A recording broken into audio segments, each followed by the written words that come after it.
back to the review where we hear their view. I'm joined by CTV sport journalist Gyasi Merrique as well as video sport journalist Gordon Pierre.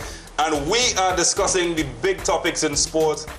No topic right now bigger than the current women's fiasco going on at the moment. Stranded, no food, 500 US. What went wrong, according to what I would say? Well, a whole lot went wrong, you know, and the problem with this is they really take me aback is that this has been happening for the women's program for the longest while. And not only women's program, yeah, in fact, for football for the longest while. And we have been shoving it under the carpet until it has reached this point. But if you could check out the women, they were supposed to go to Houston. It was supposed to be a month. It ended up being 2 weeks. Within that 2 weeks, they were put out of the university, had to beg lodging in a hotel. That was shoved under the carpet as well. They came back home. The camp at Petrochin, you know, that was a fiasco. Again, the coach took to Twitter. We're going to get to that part just now. And there was also a bacchanal there as well. Then after, to go to the United States, the coach left on Thursday, expecting the girls to be up by Saturday, and that did not take place. I was told that they got the visas the same day that they left, or the day before, just you know, a few hours. Because I spoke to some of the girls before, and just hours before, they didn't even know when they were flying. Yeah. Up to Sunday, the day after they were supposed to leave Sunday, I saw some of them at a tournament held at CIC grounds. When I asked them when they were leaving, none of them seemed to know because they were waiting on these visas to come through.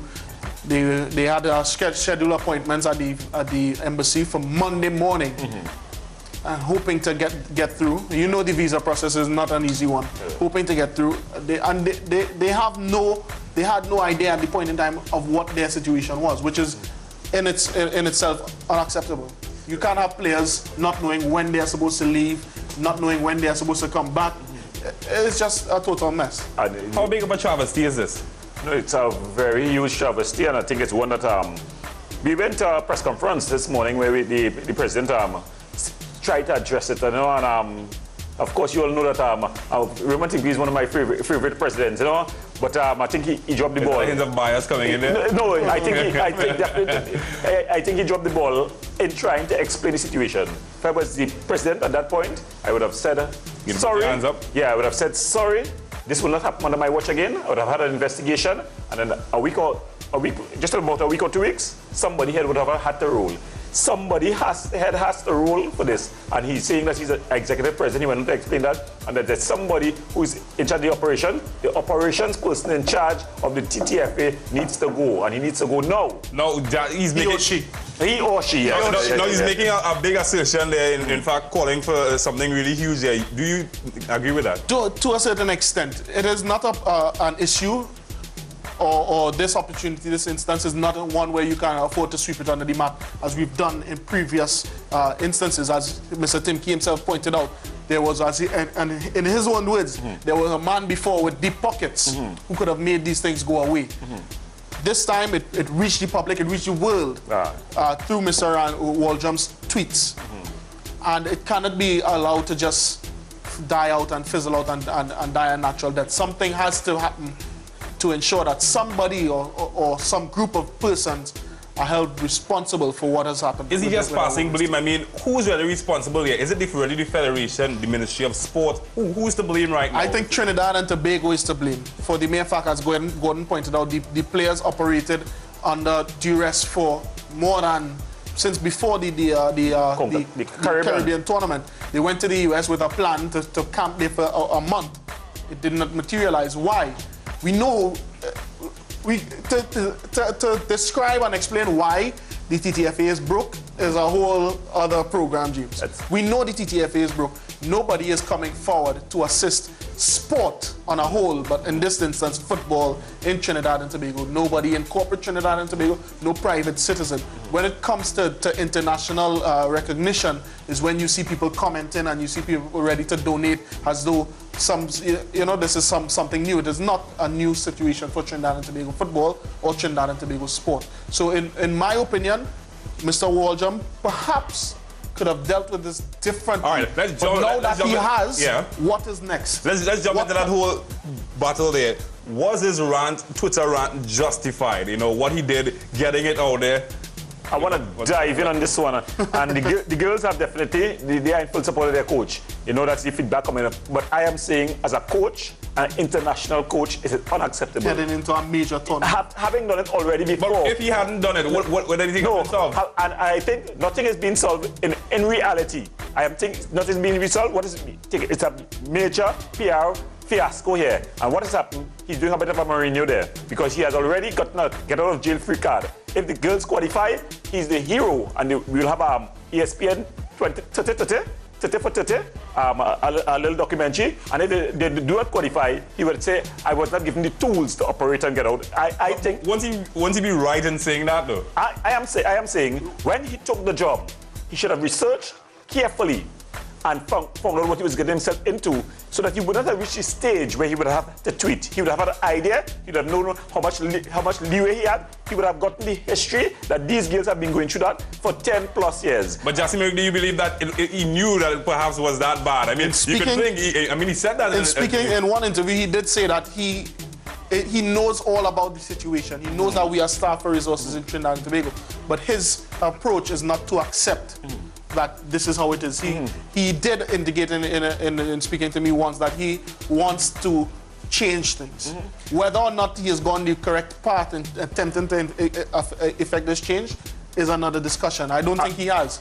However, having brought the issue to the forefront of the minds of Trinidad and Tobago and the minds of the wider Caribbean, the wider world, the wider CONCACAF region, what are we going to do? That is my question. How do we take this, turn it around into something positive? Because it is not the first time. Trinidad and Tobago is not the only team. There are teams all across the world. But how do we ensure that it never happens again? Because he set a precedent. Players now, what is to stop a player from taking to Twitter or Facebook now in future and saying, Walter did this? Yeah, washing the team living in public. And I think my major problem with that, I'm a local fanatic, when it comes to that. And a foreign coach with no patriotism to Trinidad and Tobago have sullied the name of Trinidad and Tobago, the brand Trinidad and Tobago. Now, is that his fault? I am reminded, you know what it reminds me of? And it pains my heart to say, before the girls left to go to the United States, there was rambling. And on each occasion, I reminded them, I said, we do not want to be like the African nations. Who would forget Ghana playing such beautiful football against the eventual winners, Germany? But on their last group game, they were quarreling. Instead of starting to play United States and they could have qualified for the next round, they were quarreling, arguing about bonus fees. One player slapping the coach and what have you. And that, allegedly, yes. I don't have any court closed. I don't have any court closed. Yes. Allegedly slapping the coach and so forth. And I keep on reminding the girls that we have to be very careful going into a tournament, that we don't become distracted by all of these things. And a foreign coach, I think he may not perceive it so, but a lot of people are going to perceive it so, as I don't want to sound racist, as the white man coming and embarrassing the third world. But looking at social media, though, he seems to have gotten a lot of support. Many may argue as well that something needed to be done. And of course, something going to be done now. Which is the point I was just trying to make. In terms of Gordon is saying that perhaps a little bit more care and should have been taken in this regard, and you are urging the players to remain focused and whatnot. But for how long? As we all have been saying, it's been happening for ages now, time and time again. And I am saying that although, as it stands now, I am saying that we have to deal with it. It must be addressed. So close to a tournament, playing America as your first game, and as a coach, you have to be intellectual about these things. Playing America as the first game, which you are almost surely going to lose. You have to get your girls mentally ready to rebound to play Haiti, which is going to be your toughest challenge.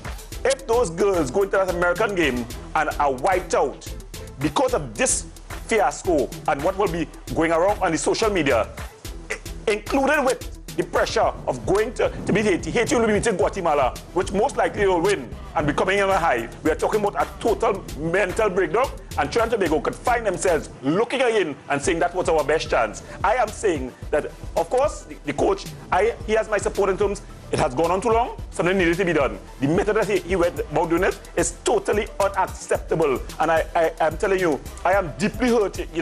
I feel the footprint of the colonial slave master upon the third world colony. On the other side, I mean, Trinidad and Tobago, we're not a poor country by any stretch of the imagination, and some may differ somewhat in terms of opinion where that is concerned.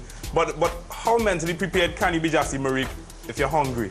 And if the last meal that you had perhaps was breakfast? Perhaps that may have been an exaggeration as well. I do not think that the players were in such a dire situation. Correct. As the TTFA have attempted to point out, it was not as dire as the coach made it seem. There was always the intention. It's easy to say that now that the incident has been blown out into the public domain. Let us give the TTFA some benefit of the doubt. Correct.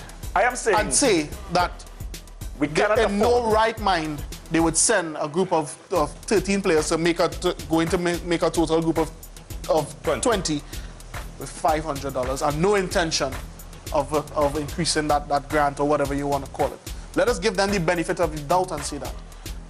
Having said that, what is the way forward? Mr. Randy Waldrum, he highlighted a problem, which is clearly a problem that has been plaguing the team. May not be in the right manner, as Gordon pointed out, because there's a whole psychological aspect to it as well, as you well know. However, when would have been the right time? I think, and I kept on telling the girls who I've had contact with, I'm telling them we need to focus on getting that job done. That job is the ultimate, and we do not want to lose focus of the prize. We do not want the sideshow, the circus show, and I think it has become a circus show. Not only, and that's what is my big problem with that, not only a national circus show, but an international circus. Trinidad and Tobago has been made the international fools, you know? And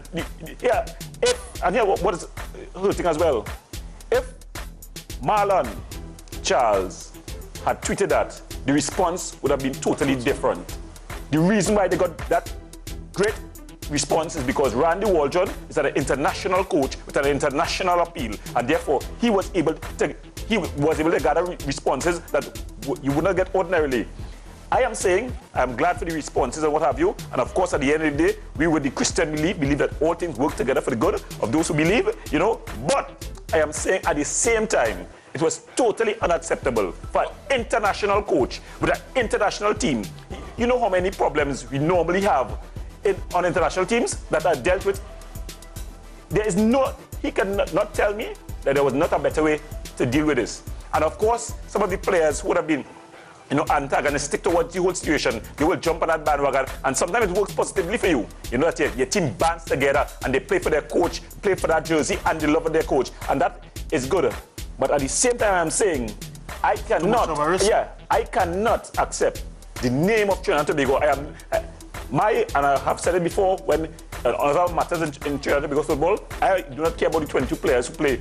Not that I don't really care, but that's not so important. What is important? You see, 20,000 children, young people who live differently, who go to training, who make sacrifices, who shape up their lives because of that desire to represent the red, white, and black. I cannot sacrifice that for no team, no coach in Trinidad and Tobago's football. Where do we go from here? What have we learned from this? I think the TTFA needs to move speedily. They attempted to address the situation, as Gordon pointed out in a press conference this morning. It did not perhaps work out in the way that they would have wanted. They need to move speedily to rectify this.